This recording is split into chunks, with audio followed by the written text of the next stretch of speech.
خبر شامل کرتے ہیں D P O Sialkot Abdul Ghaffar Kaisrani کی سربراہی اور S D P O circle Pasrur Mazhar Ahmed Gondal کی زیر نگرانی crime fighter S H O تھانہ فلورا ملک عمران اسلم اوان کا ہمراہ اپنی پولیس ٹیم ناجائز اسلحہ رکھنے والوں کے خلاف کریک ڈاؤن جاری۔ مزید اس پر رپورٹ کریں گے ہمارے نمائندہ bureau chief Ismat Ullah but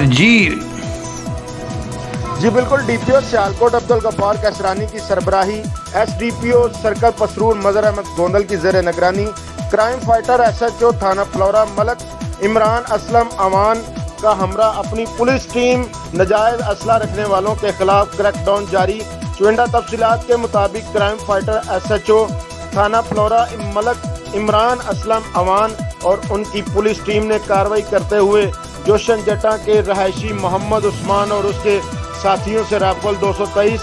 rifle repeater 12 bore برآمد کر کے اس کے خلاف مقدمہ درج کر کے جوڈیشل ہونے کے بعد جیل بھجوا دیا گیا۔ کیمرہ مین عثمان کے ساتھ Ismat Ullah Butt, divisional bureau chief Gujranwala چوئندہ۔